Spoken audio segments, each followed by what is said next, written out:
Okay, so we are still on Ilerioluwa Aloba, known fondly called Mohbad, and we have seen a lot of developments. Right now, as we speak, we could talk about a number of things.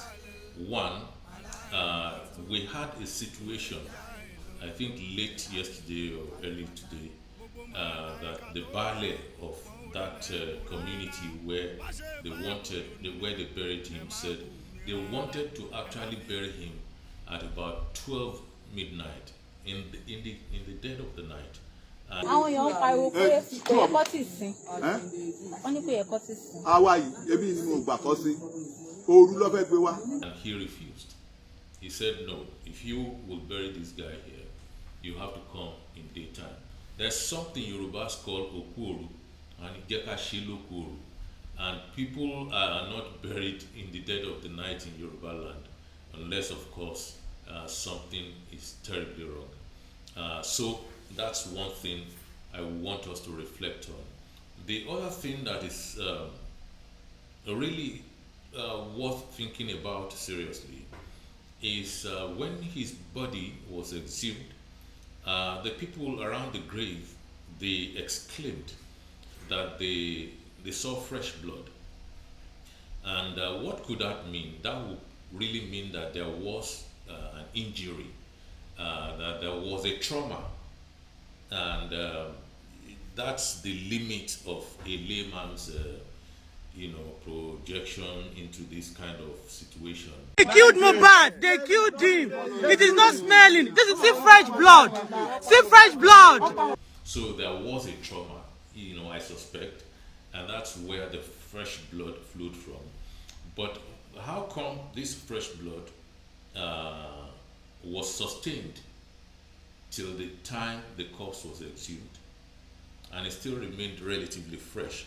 Because it doesn't take very long before the blood cakes, and as soon as it cakes, it begins to darken, and it darkens, it goes dark, then it goes black in just a number of hours. In a couple of hours, all those things would have happened.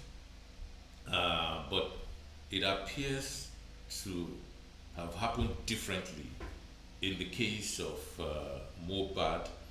So we will, rather than jump to conclusions, I don't think it's advisable to jump to conclusions. I know you can't advise a lot of people on the social media, I understand that.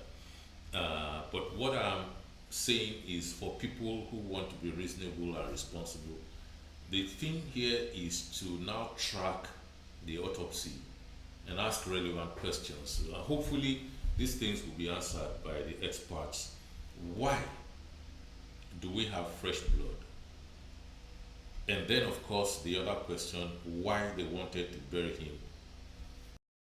We should be very careful, those of us who chosen to be cautious in tracking these events and ensuring that we get to the bottom of this. There is a question that there are questions for a lot of people to answer, and I'm thinking, those who took his corpse, was he even a corpse at the time they took him in the dead of the night to that place? Was he a corpse yet? This probably buttresses the position of those who said the body moved in that vehicle. They said that, and I kept on replaying and replaying the body in the vehicle part, and I couldn't really confirm that. But now that we're learning that they took that corpse there were that body, they took Mohbad there in the dead of the night to bury. Now, was he a corpse as at that time? This is something to really look at. What time did he die? And these experts, they have a way, they want to do a thorough job. If there is something to still go by, there's a way you could just roll back the time of his death. I mean, we've seen enough crime and investigation and so on to have a fair idea of when does the guy die, and then the timeline, when does rigor mortis begin to set in, when does the body begin to inflate, when does it begin to deflate, and all these things have, punctuations, all these occurrences. When do you have the maggots coming in, which day, and so on and so forth. So we're expecting something very thorough from the experts who are going to carry out this autopsy. Hopefully we are going to have a coroner's inquest that is very, very tidy, and then relevant people who begin, who are the people who took him to the hospital, who took him away from the hospital. We're hearing that the intestine they did this and that. Who are the people who wrote the death certificate? All these things are mind-boggling. And now that this corpse has come back again to be seen by millions of people all over the world, I think, seriously, something nasty, something really sinister happened here and should be unraveled without doubt. So that's another one. And while we're at that, we need to talk about the sundry other issues.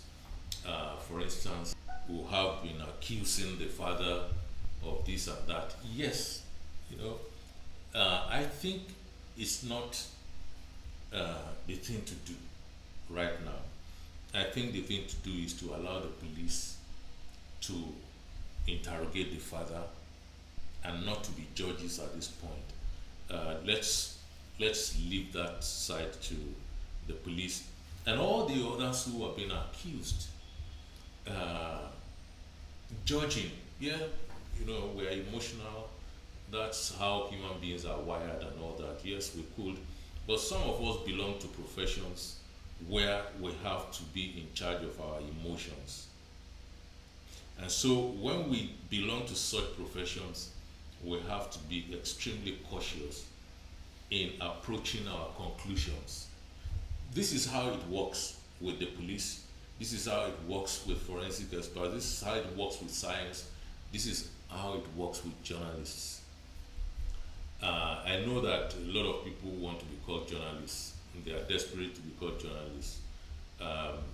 They might even fight if you don't call them journalists. But there's something about thoroughbred journalists that you don't spray accusations about.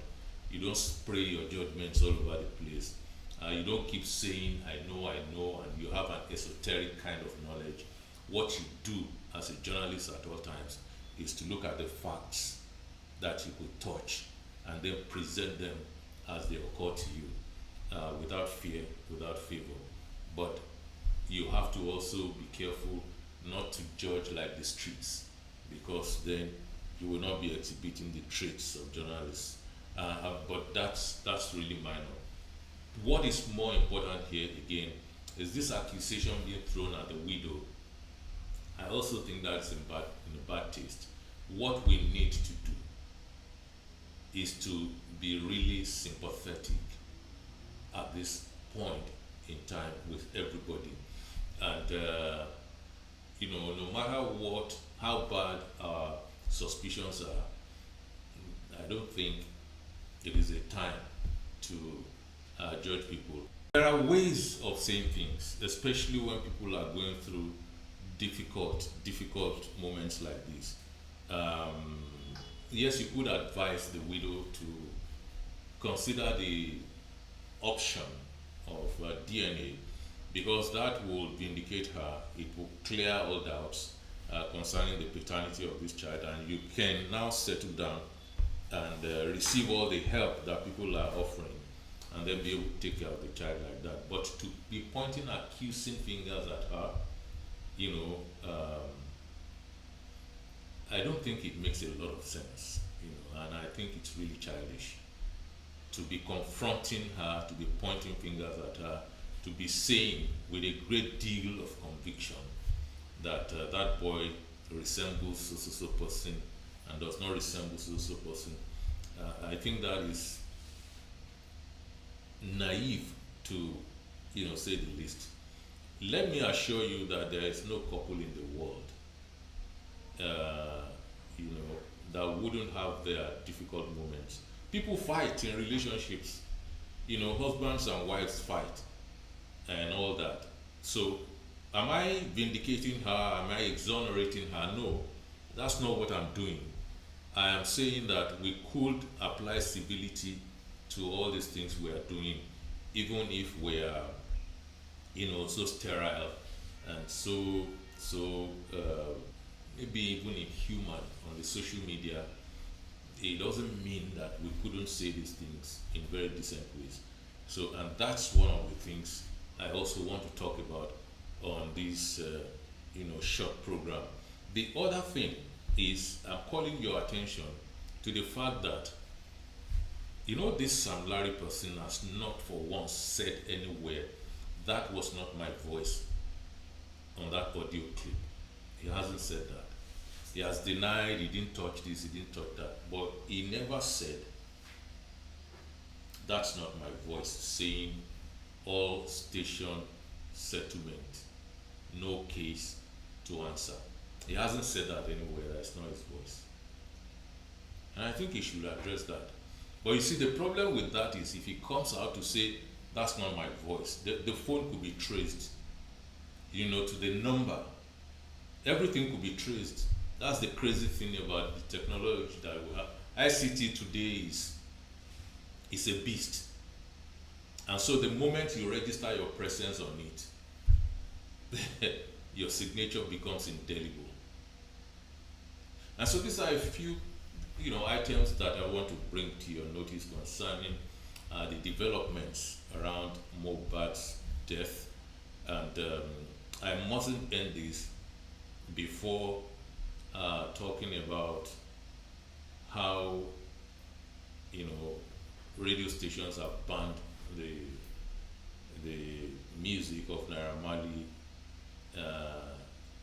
and someone asked me, belonging to a radio station myself, that would we ban this? And we don't have to officially ban anything. To start with, we didn't play a lot of Naira Marley for a start on Pet House, and then now that all these things have come to the fore, nobody's even thinking of playing it. So why would you ban something that is not being played? So that's another way of looking at it. But we also have to thank thousands of young people all around the country who are marching in tens of candlelight processions in honor of Mohbad, their departed musician. We must really applaud the Nigerian youth, for this kind of mindset and energy to insist on what is right. And let's just keep this going on and see where it will end and what it will fetch us. Maestro signing out.